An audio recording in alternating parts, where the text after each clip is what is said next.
All right. Well, thanks for joining us, everyone. Phoebe and I are so glad to have you with us. We want to just introduce you to who we are. I'm April McClellan, so I'm the face you're seeing there on the left. And Phoebe, do you want to introduce yourself and in fact, let me start by saying a little bit about myself, and then Phoebe can do the same. I'm an advisor in the Career Center. I've been an advisor for probably about 15 years now, so for quite a while. I love what I do. I particularly love getting to know students and working with each of you on your specific kind of story and what you're interested in, and solving the puzzle and trying new things and working through all the steps of the process to figure out what you want to try each summer and kind of what you want to try first after you graduate. So I run the Strategic Communications Career Interest Group. So if any of you are interested in advertising, PR, marketing, those kinds of things, feel free to join that group and you'll get newsletters from me. Otherwise, I'm an advisor that you can choose when you go to schedule. So Phoebe, why don't you say a little bit about yourself too? Sure. Hi, everyone. I am Phoebe Richards. I use she, her pronouns, and I am an advisor at the Career Center. I have been at the Career Center as an advisor for almost 7 years, and it was my first job out of college as a WashU alum, was working in the Career Center, not advising right away, but so I'm a WashU alum as well. And when I was graduating, I had no idea what I wanted to do, besides that I wanted to work with people. So a lot of what we are talking about in this session is a journey that I was going on around the same time as where you all are now. And at the Career Center, I work with students from all different backgrounds with all different interests. I've especially worked a lot with students interested in entertainment, nonprofit, education, but work with lots of different kinds of students from lots of different backgrounds and with lots of different interests. So great to meet all of you. Yeah, so one thing I think is kind of cool is to an extent, well, as you'll learn as we talk through this, your career development and kind of how you move through your career over time is just constantly moving and changing and going through different phases. And Phoebe is currently a part-time advisor with us because she left her full-time role to pursue another passion. And so it's been really fun to see her, even after this was her first job, but then she's continued to go through some of these cycles that we're going to talk about today. So I just think that's worth mentioning, because it just goes to show you that you never stagnate. You continue to go through different phases of the process of learning about yourself, learning about the world, and trying new things. So, all right. Absolutely. Yes, correct. Just recently went through this whole cycle all over again. So yeah. Okay, so one thing we wanted to alert you to is that we have put a handout in the chat for this session that you are welcome to open up. You can work through it as we talk through this session. You can use it as a follow-up kind of tool after we finish the session. So just so you know, that's there in the chat. And if you have questions as we go along, I have a feeling I'll be doing a lot of the jabbering on. So, Phoebe's going to help us monitor the chat. And so feel free to ask questions as well. Yeah. So just to start us off, to open with some honesty, this has been a tough summer. And life is really uncertain. This summer has been unlike any other with COVID-19. And we've also had the murders of Breonna Taylor and George Floyd, and of course, many others before and since. And that has brought people out to the streets to confront structural racism. And we've had escalating threats and violence against those protesters. And we have an upcoming election in the US. And you're all getting ready to start a new semester and a new year, and it's a lot. So with all that in mind, I think it helps to acknowledge that we are all experiencing at least some level of uncertainty right now. and that in times like these, it is normal to be a bundle of grief or anxiety or anger or all of the above or totally different emotions. But we're all looking for certainty where we can right now. And we are getting ready to talk about the future, which is certainly uncertain. Absolutely. I think we would be remiss if we talked about this year and what you're thinking about for your senior year without at least acknowledging some of the realities that you're also experiencing. So we just wanted to say that we get it.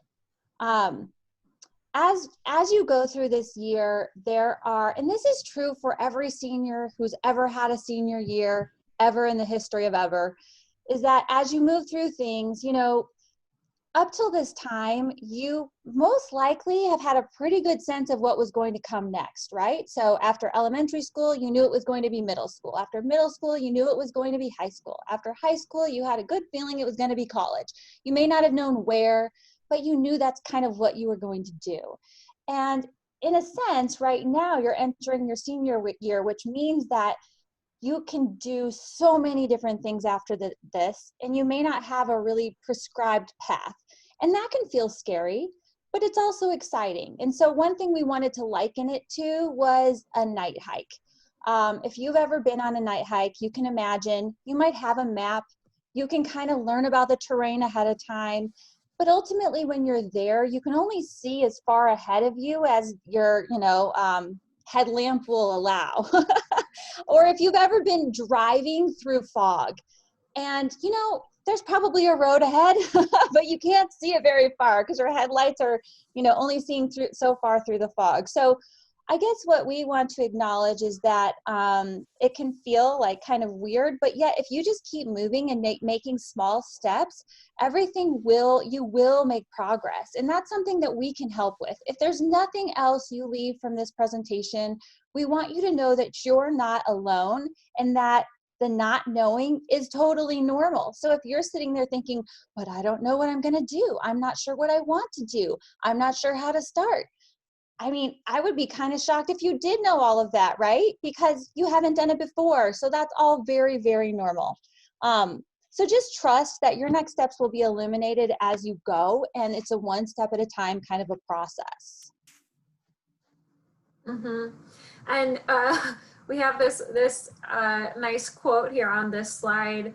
But the idea being, just like April was saying, whatever is ahead, you do not need to be alone in facing it. And that is what we are here for as you go on this journey of figuring out what's next for you. And we're here to meet you wherever you're at with that journey. Whether you know a lot about what you want to do or not, we're here to meet you in that process and support you along the way. And we have worked hard all summer and have been continuing to stay abreast of what's going on with hiring trends and how COVID is affecting hiring right now. And so we are ready to support you through that and give you nuanced advice to help you land an opportunity. And of course, to support you shifting your plans as things change and as we learn more going along. Yeah, absolutely. So one thing that we just want to kind of alert you to is a lot of times the sound bites or the news will make big generalizations about hiring is up or hiring is down or this is good or this is bad. And what we've really learned is that entry-level hiring is a lot more complicated than just a soundbite, and the generalizations generally are not going to be true for everyone. So when all of this first happened in March, what we noticed in the Career Center is a lot of the employers just kind of said, hold up, wait up, we need to figure out what to do. And then as they proceeded, some of them went ahead with their internships programs anyway.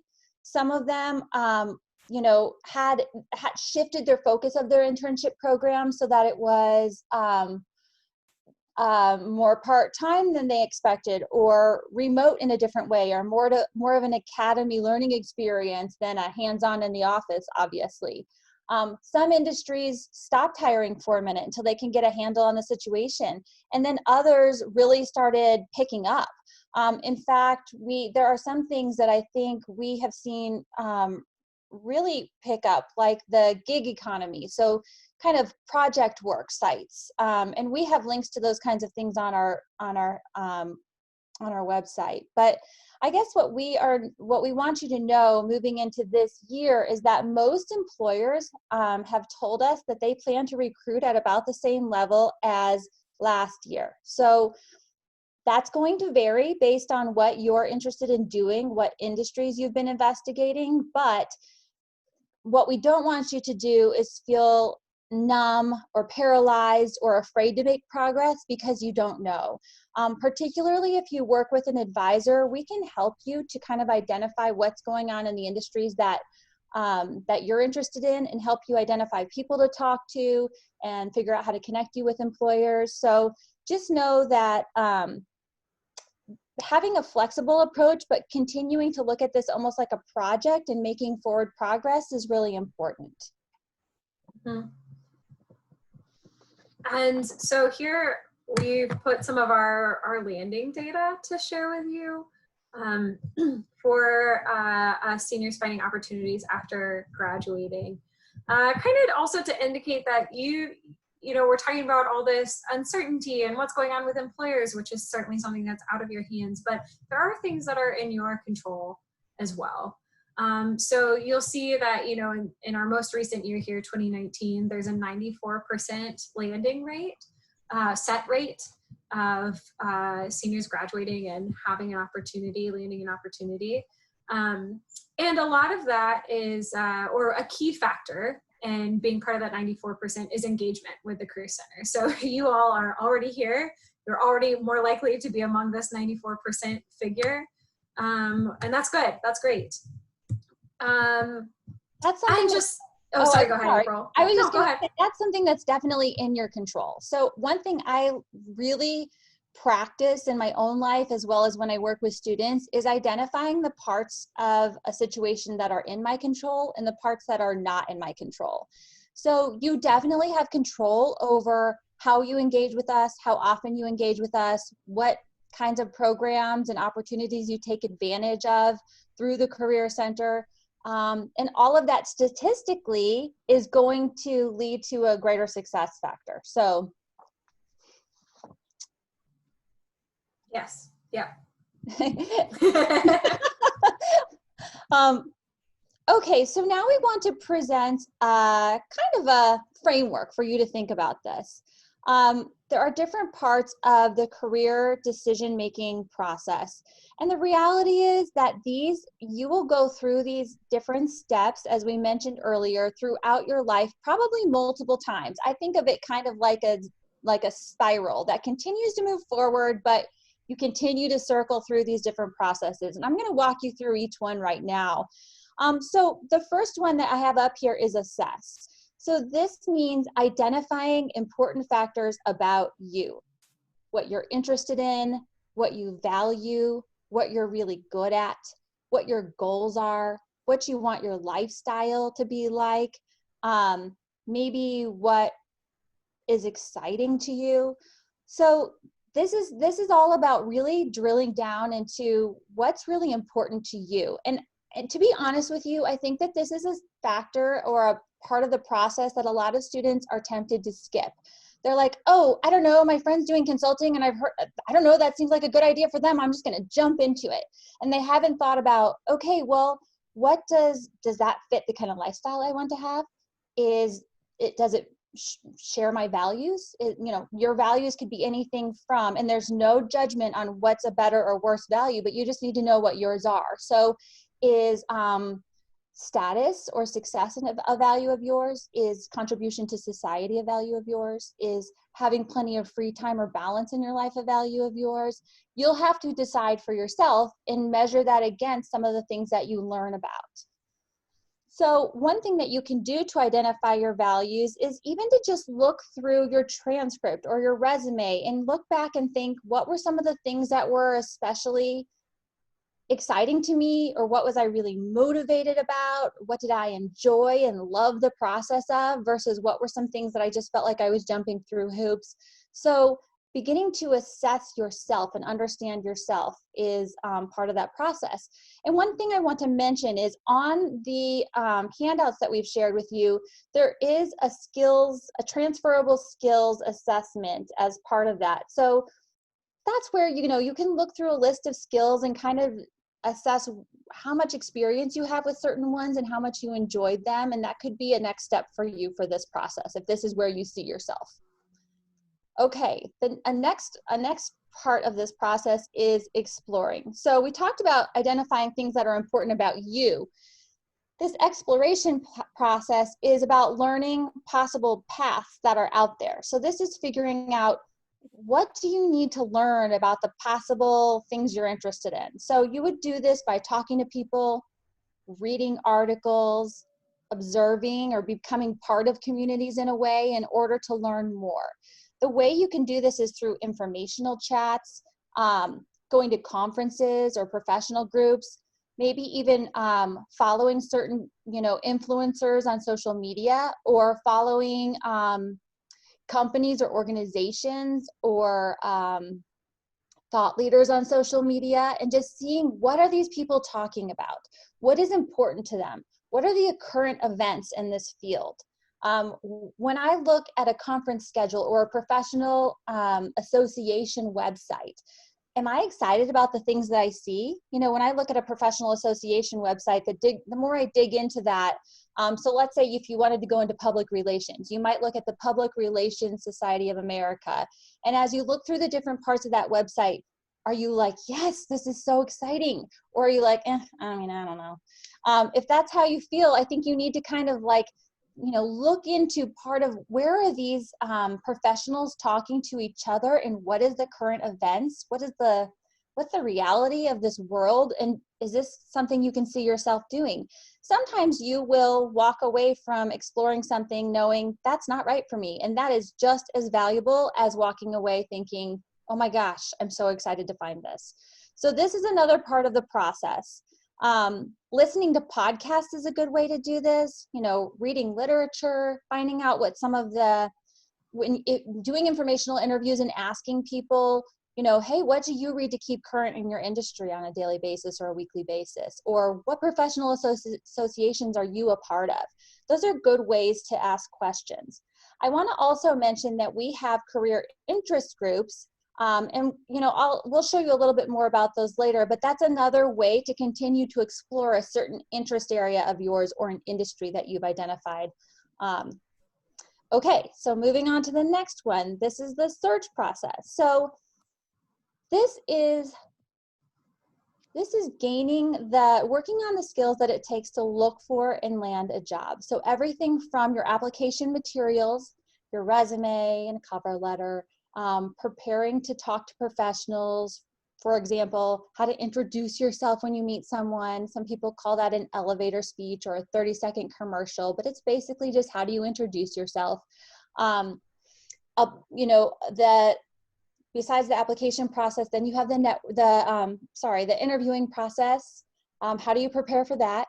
We have resources on our website for all of these things, and they are all listed as part of our handout as well. So this is the branding yourself, applying, interviewing, talking to people to get the scoop part of the process. And then finally, we have the launch part of the process. Now, honestly, this is just trying it. So you figured out what you're interested in, you've learned a little bit about the area, you've looked for the opportunity, and then you launch, which just means get in there and try it. So this is about the decision making. Do I want to take the position offer or not? Maybe negotiating, you could work with one of us to do that, deciding, where you want to live, but it's just trying it, right?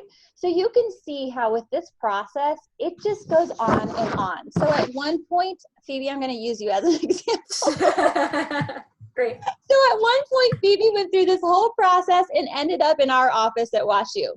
And then while she was in her job, she was like, I have these other passions I also want to explore. I love so much about these things that I'm doing now. And I know this because we would chat. There's so much she loved about her job at the Career Center, but there was this other thing she wanted to investigate. So she went through the exploration process, the assessment process. What is it that I feel like I'm missing that's really important to me in my life and my passions? She explored, she did a bunch of informational interviews. She talked to a lot of people. She looked to see, are there places where I can do the parts I currently love about my job, but something else in addition? She looked and then she tried it. And so now she has done other work while she continues to work for us part-time, but she's probably going to continue to go through this cycle several more times. And so will I, and so will all of you, and that's normal. So Phoebe, have any questions come up in the chat yet? Nope, not that I have seen. No, Okay. No questions so far. Okay, just making sure. Okay, so now we're going to talk about each of these sections. I talked about that transferable skills. Here are some that are listed. So as you look at this list, you might be able to see, okay, I feel pretty confident in my problem solving skills, and you might think of times when you have done that. So maybe you were a leader in some sort of campus organization and you had to figure out a new way to do something, or you're really confident in your written communication, or your, I don't know, detail orientation. So you might be able to look at these things and think of stories and times when you have used these skills. The thing that's important to understand about transferable skills is that these are ones that come from a national organization of colleges and employers. So it's a professional organization that Phoebe and I are aware of because of our work. And these are the qualities that come up time and again when companies are wanting to hire out of, college for entry-level students. They're wanting to see these kinds of transferable skills, which means that you may not have used them exactly the way that the organization wants to hire you to use them, but you can think of ways where you can see where you use this skill set in a different context and imagine how you'll use it in their context and in order to be an asset to that new organization. So it would be helpful to you to be able to identify some of those things that you think are skills that you have to offer. And this would be part of the assessing process. If you wanted to dive deeper into this, like I mentioned, there's that skills assessment on the handout that we gave you towards the end of it. So just wanted to kind of give you an idea of this. Okay, so in exploring, something that's important to realize is that you might want to differentiate between if you're really driven by the industry that you want to work in or the mission that you have versus the function that you want to play. So, for example, let's say I wanted to be an accountant.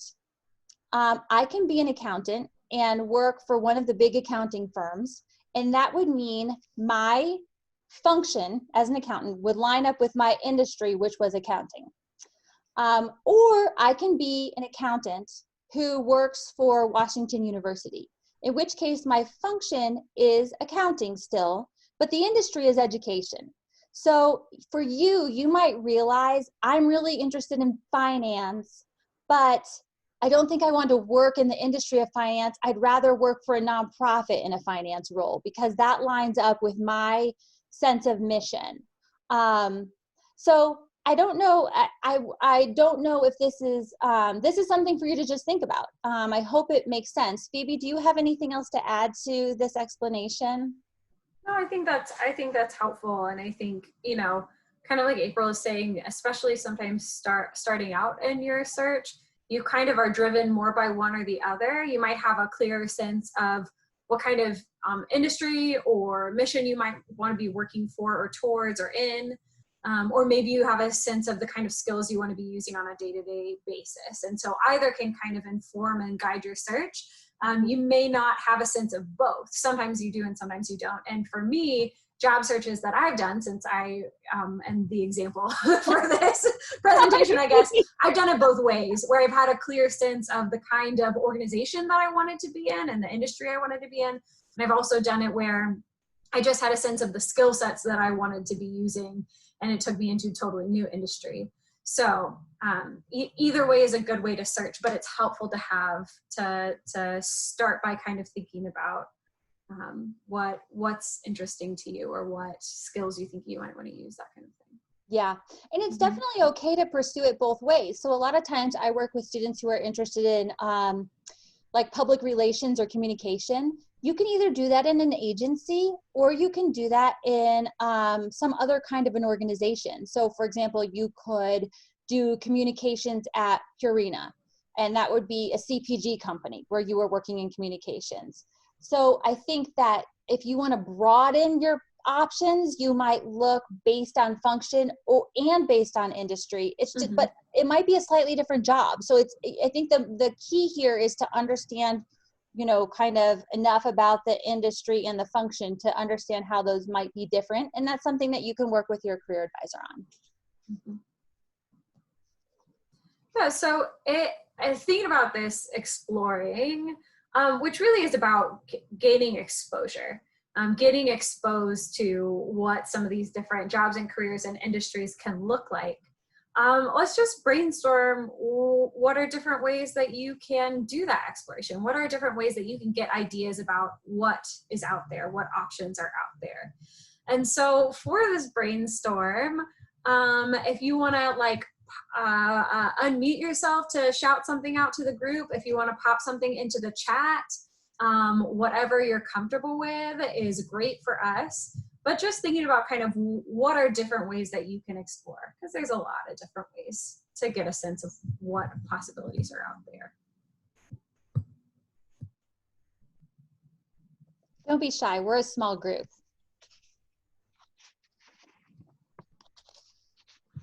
Keywords and career link.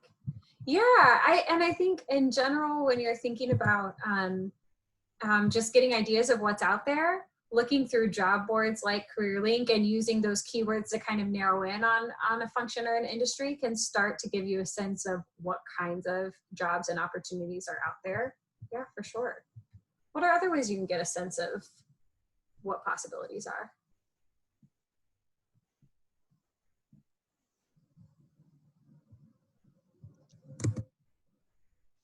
Talking to major advisors? Yeah, for sure.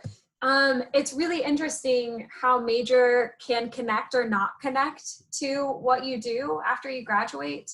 I was an economics major, and I've worked in higher education and theater education, and now marketing consulting. So sometimes it ties in and sometimes it doesn't, but talking to major advisors, talking to professors can be a great way to kind of get a survey of what they've seen students do before, or what kinds of recommendations they have for you, especially because there are a lot of those translatable skills can connect to different fields.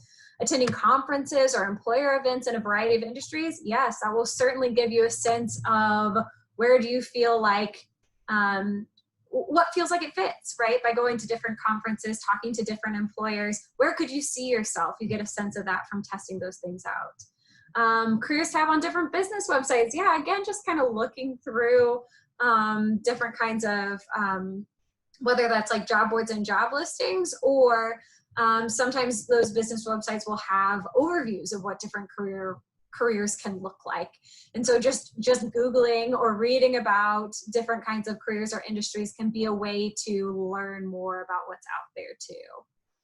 Yeah, these are all great suggestions. And I hope also that part of what we're seeing is, you know, this explorer part, this searching, it's more than just doing an internship or looking up jobs. There's also these other aspects to it of talking to the adults in your life or the peers in your life about what they've done over the summers, or going to conferences, or checking out an employer event, or, you know, following interesting people on social media or organizations and learning from that. There's a lot of different ways to just expand your exposure to what is out there. Yeah, and some of those things are really passive in nature. I mean, when I suggest to students that they follow certain people or organizations on LinkedIn or on social media, it just shows up in your feed. You're just scrolling through looking for all your normal drivel, and you see stuff, and it's just passive learning. You just see what's being talked about in these different industries. So it's a really easy way to do it. But the other thing that I think is a key phrase is to say, to your friends. Hey, do you know anyone who has done X?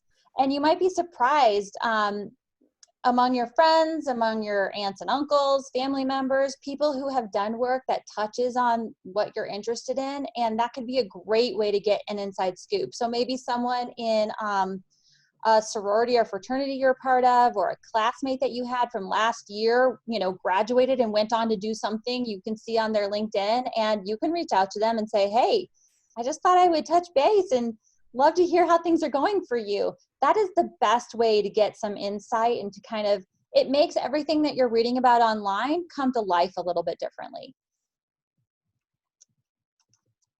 Okay, so we want to talk about different recruiting models. You may have noticed that in the fall on our campus, there tend to be people running around in suits all the time. And that is because some industries have a tradition of recruiting on campus. These tend to be industries that can afford to send people to us to do interviewing and hire people possibly 9 months ahead of time of when they need them. And so, there are certain industries that feel like they're overrepresented on campus because of the on-campus recruiting model. And then there are the more traditional way of hiring is when a company needs a new person, they post a position. And typically as a student, you have to be available within a relatively, within the time frame of when they're looking, which may mean that you may not be able to apply for certain jobs until closer to the spring. So this is not something that the Career Center decides, like, oh, we are really going to focus on consulting this year. Or, man, we just feel like those finance kids need a lot of help. That is not something we decide. It's really industry driven. And so something that's really important to understand here is what industries recruit in what ways at what times. And we have some resources for you to get a handle on that. So the hiring timeline for you, it could be, for example, if you're interested in finance or consulting, like I mentioned, your hiring timeline is going to be September, October. It's probably, for the most part, not going to be way past that. It's a really hot, fast hiring timeline. If you're interested in advertising public relations, an area I work with, it can be, I've never seen anything before late November or early December. And then that hiring timeline goes all the way till March or April typically. So it really spans a long period of time. It's not hot and fast. It is slow and, kind of peppered through, which could be a real benefit in some ways because you have a chance to, kind of fit it in with your other things that you're doing throughout the year. Some industries like entertainment is probably you're not going to be able to apply until April, May, June, something like that, when you're able to most likely move to LA or New York and be available. And they're not going to want to hire you in December or January if you're not available until June or May or June. So there is nothing wrong with any one of these possibilities I just gave you. It's just a matter of understanding where your interests are. So on our website, we do have a chart and some explanation that goes through which industries recruit when. And you can see some of them kind of span both. But if you go to the Career Center website, it's students.wustel.edu. And if you were to just type into the search bar recruiting cycles, it would show you this whole framework and also describe to you kind of how to anticipate these different things and how to prepare. It will impact your preparation. So for example, if you are not applying until winter or spring, that doesn't mean that you shouldn't do anything now. It means that now's the time when you can start making a target list, identifying what organizations really interest you, or you can update your resume, or you can do some of that networking in a more casual fashion. If you're interested in something like consulting, you would have probably already had to do most of that by now to be able to apply for these things that are about to just have application deadlines, every day now. So it just depends on when you do things, but I would really encourage you to stay active throughout the year so that you are not missing out on anything. And if you're not totally sure, I think it's smart to just kind of keep an eye on CareerLink and be aware of what is being posted, because you may be surprised by the things that you didn't even really realize existed out there that you want to apply for. And then the other thing I wanted to mention related to this is our career interest groups can also help you identify when to apply for things. So again, if you go to our website and type in career interest groups, you'll see that these are all of our interest groups. And I'll tell you, I mentioned that I run the strategic communications group, and what that means is I usually put together a newsletter every week that gives tips, advice. Here's what's happening on campus you need to know about. Here are some articles or news or things that I read online. I have to follow the industry as much as any of you guys so that I can be a good resource for you. And then opportunities that we have posted in our CareerLink system. So the same is true, maybe a little bit different for each of these career interest groups. Some of them, like government and public policy group, they actually, I think, have a Zoom meeting on a regular basis. Others are more of just like a list that might email you when something comes up. So they're all a little different, but you are welcome to join any of these groups, and that would give you another idea of it would give you a heads up about when to look for certain parts, look for opportunities or sessions on campus or whatever. Phoebe, are there any questions in the chat? Yeah, I was about to say we have a question in the chat, which actually is probably a really good segue into the next topic. This question says, do you have any advice as to how to secure a connection with a spring hiring employer to feel confident in being offered a job later? Ooh, okay. So it's about kind of fostering the relationship, maybe starting soon, and then keeping it alive until the spring application process time. Is that kind of what we're talking about, Phoebe? Yeah. Okay. All right. So I think that that's such a smart question. And I sometimes notice that students feel awkward about reaching out to people, which is a totally normal thing. We have a handout on our website about informational interviewing and networking, so that's a resource for you. But I'll also mention that once you've met someone, there are lots of ways that you can kind of keep that connection alive. Some things that I sometimes recommend are, let's say you had a chat with somebody, let's say you meet them at the virtual career fair, or you met them once in the past, or you set up a chat that you want to have with them over Zoom. And you have a conversation, and they recommend you ask some questions about what's something that I should be doing now, or is there a website you read regularly to keep current, or whatever. And let's say they give you some advice. I think it's a great idea to follow up and first of all, send a thank you note right away by email. I think that's just a really smart idea. But let's say in a couple weeks, you could say, I've been following that website you mentioned, and I've learned so much. I wanted to just pop in and say thank you so much. I continue to be excited about this industry. I hope we can stay in touch. Or let's say that that they've been working on a certain project, or you're following news about their company and you see that the project that they've been working on launched or something. You can always send us a little note saying, hey, I remember when we chatted last month, you mentioned that you were working on this project, and I noticed that that it launched. I just wanted to say congratulations. I hope all is well. So you might find an article that you read that relates to something you all had discussed, and you could say, hey, I saw this and I thought of our conversation, so I just thought I would share it with you. So you can find little ways to continue to kind of like stay alive, keep this relationship alive with them. And that's part of the networking process. So it doesn't always have to feel like you're just asking them for stuff, for information, for leads, for contacts, for a referral. It can be about you trying to give back in those small ways. It doesn't have to be big ways. It could be small ways that you're saying, hey, I listened, I paid attention. There's nothing that's more gratifying as someone who gives advice, as someone who actually takes your advice and follows up with it. It's like, what? That's amazing. So they'll love to hear an update probably. And if you don't get a response, that's out of your control, right? What's in your control is whether or not you reached out. So the more times they see your name, that's another way that, like, when they actually see your application come across, they can see that you like, oh, I recognize this person. They've kind of been around, right?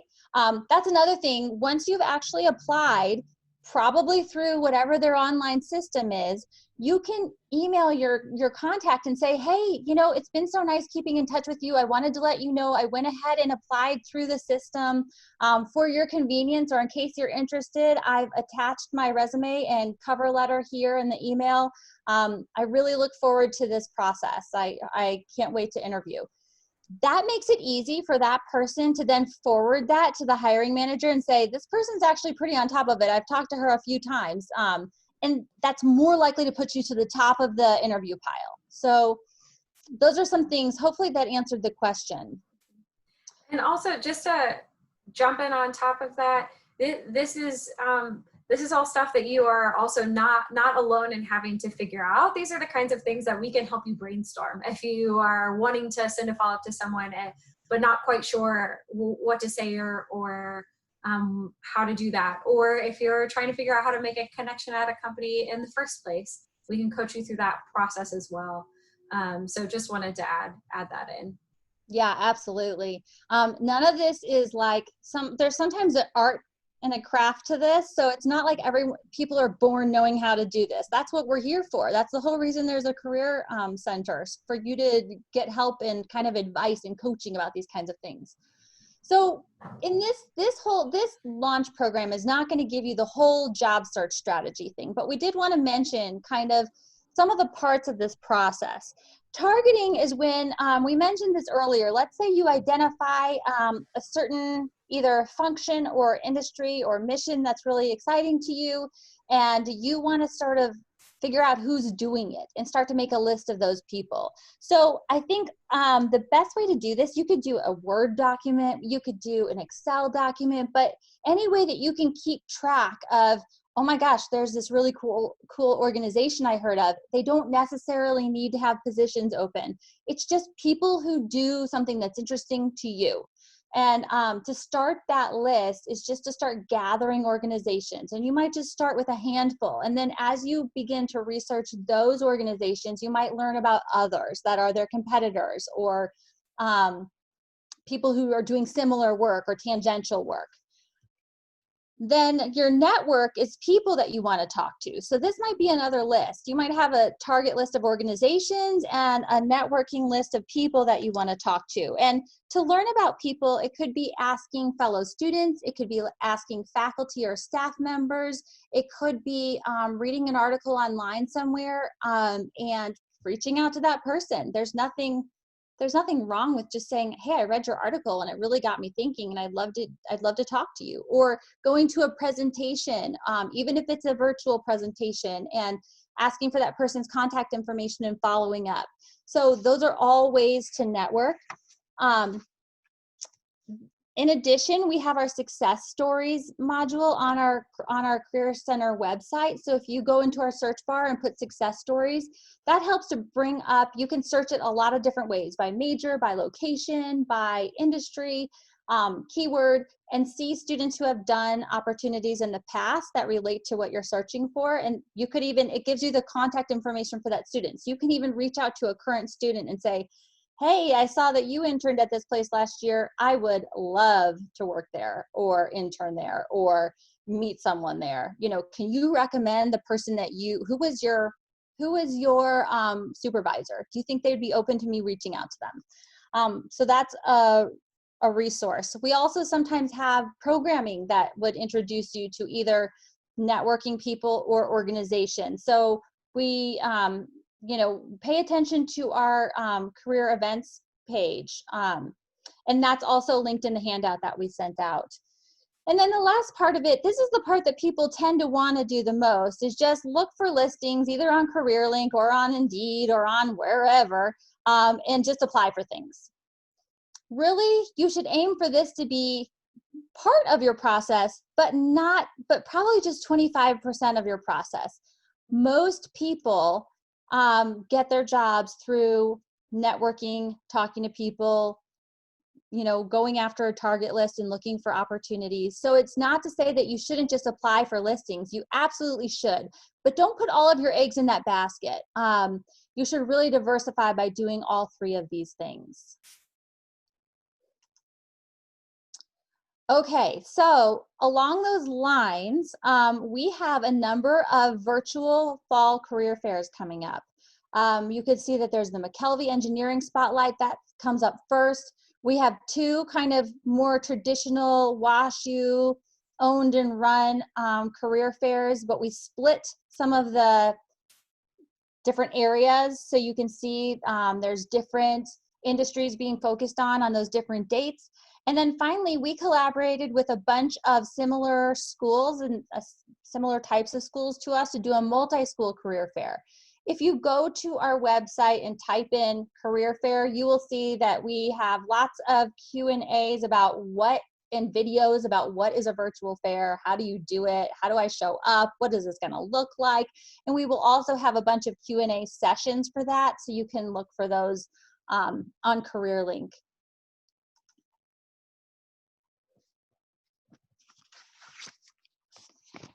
Muted. So we, sorry, I had myself muted. We've talked about advising. We have advising appointments, of course. So if you are working on your search, you want to talk things through, you can always schedule appointments with us. But we also have same day options for getting help with questions that you might have, which are our career peers. Career peers are upperclassmen and graduate students who have been trained really thoroughly in resume, cover letter.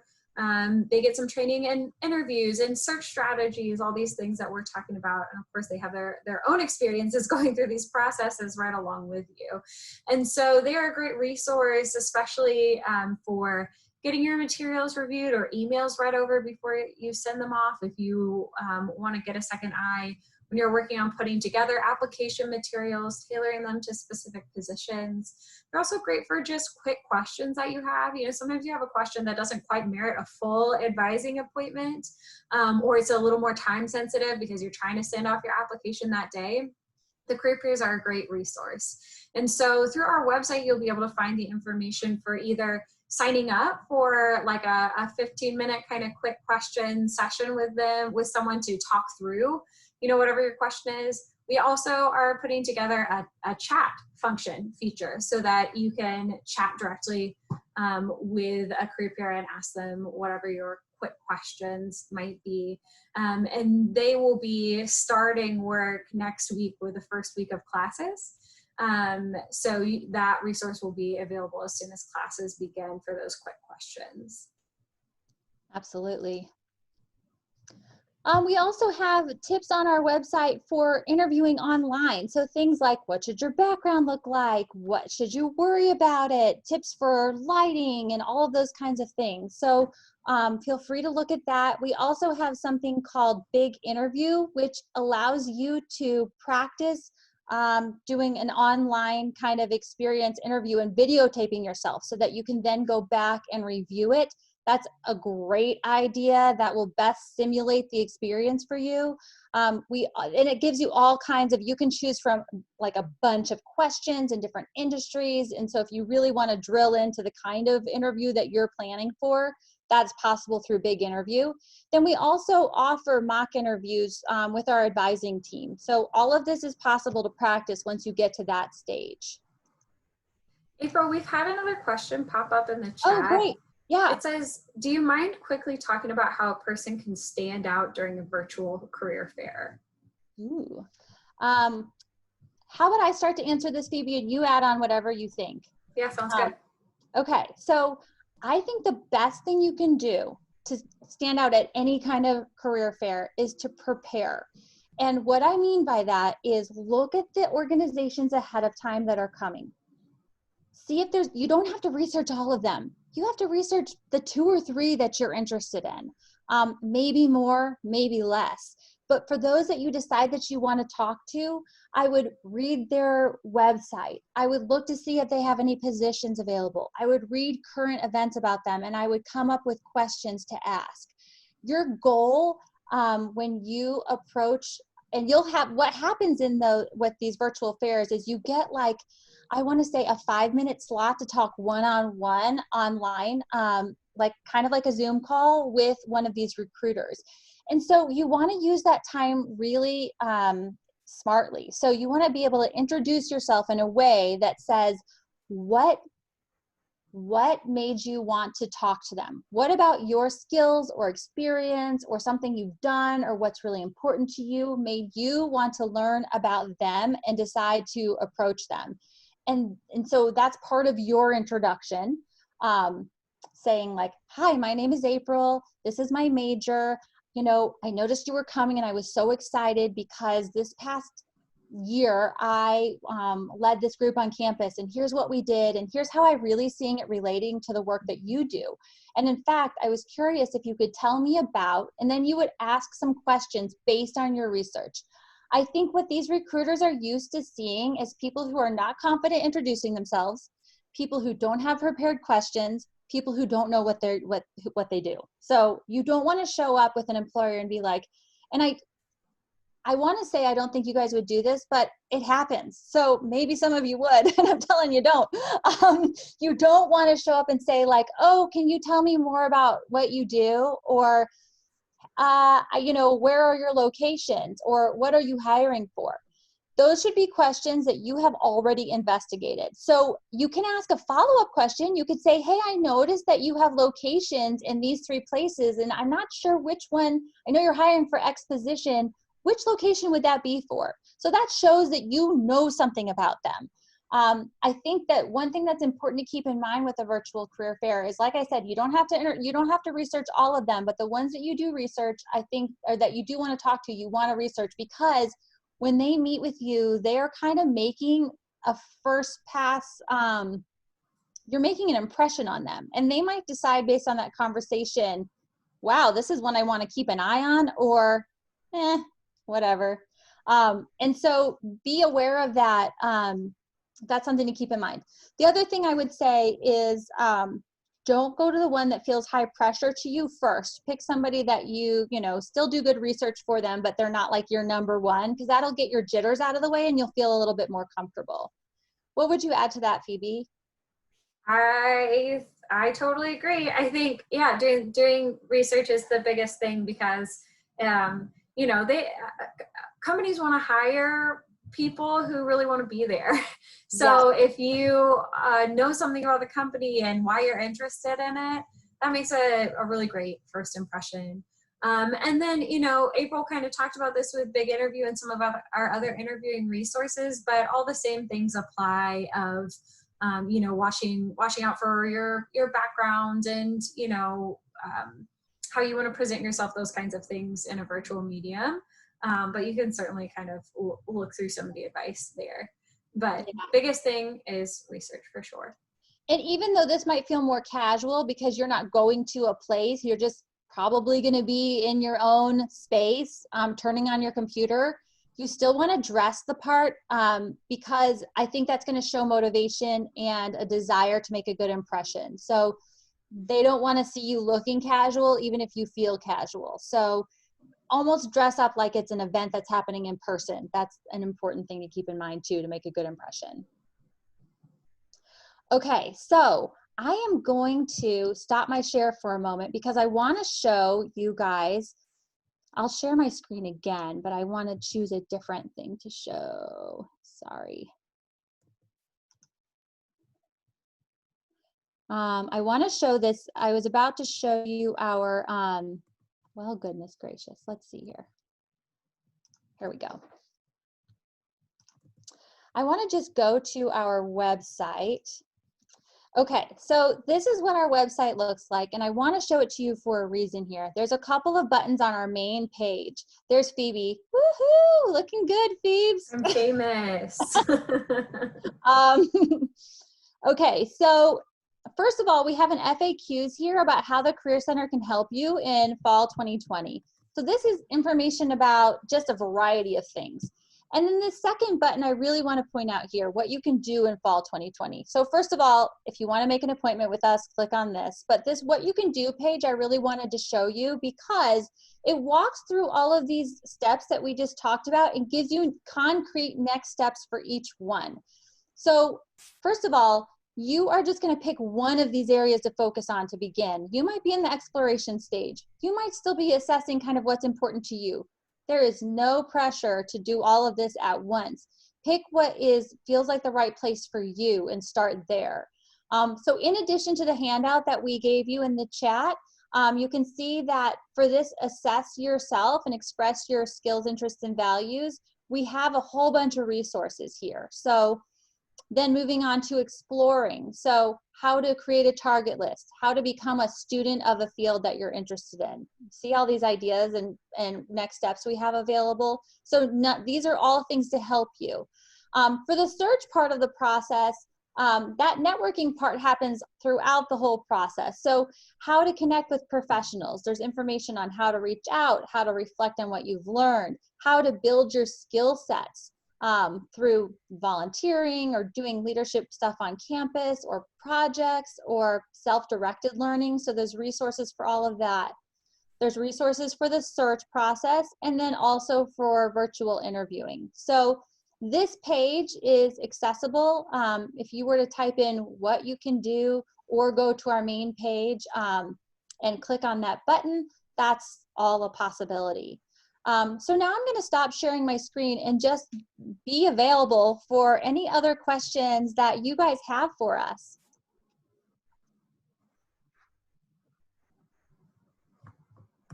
Is there anything else that you were hoping we were going to cover in this session that we didn't talk about? Phoebe and I are so happy to expand on anything that we touched on or whatever we can do for you.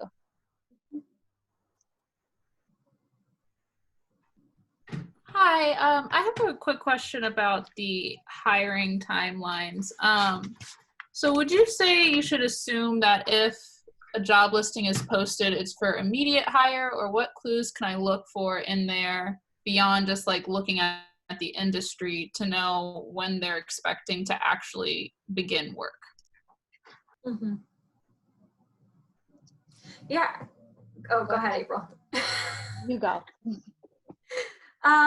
Yeah, that's a great question. I do think that employers tend to indicate if they're looking for recent grads. And so oftentimes, like sometimes they'll put that very explicitly in their position description that they're looking for someone who's graduating, this year or who has graduated in the past couple of years.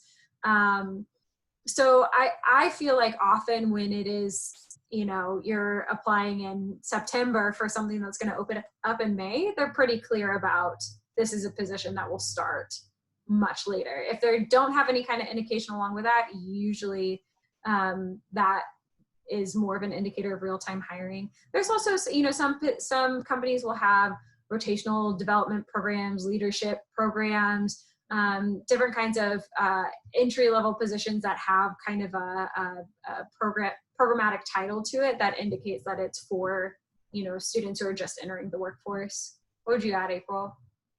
Yeah, I think that's smart. If it doesn't say anything right now, you could, if there's a contact information where you can ask the question, you can ask it. But I might assume that it's more for in the next month or so.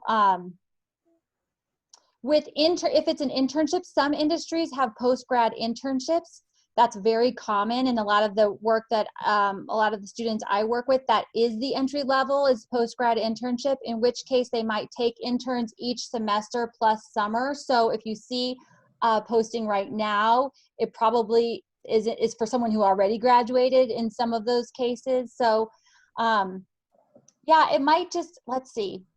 You could always ask someone in our office for a second opinion, but I think if it doesn't say it's for, if you see it soon in the next couple of months and it doesn't say it's for starting in summer, then I would assume it's for they're wanting to do a real-time hire, meaning you probably need to be more available. Thank you. Yeah.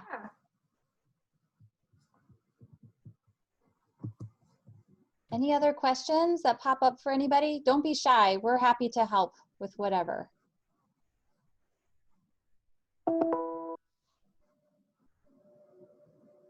Okay, well, maybe we can wrap up, but like we said earlier, there are actually 2 advisors named April. I'm April McClellan. We're both fantastic. April Chanel is amazing, and I would want her as an advisor. But feel free to reach out to me or schedule with me at some point if you'd like, if that would be helpful. I'm assuming that Phoebe feels the same way.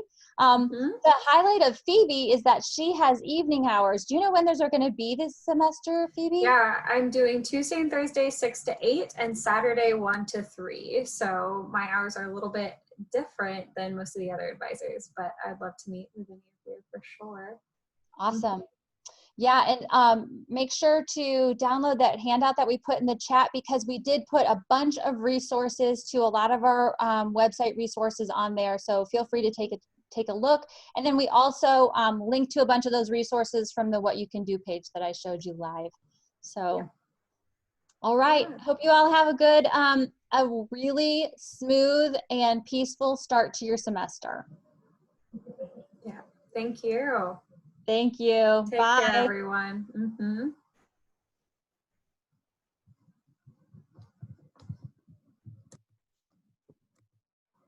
We did it.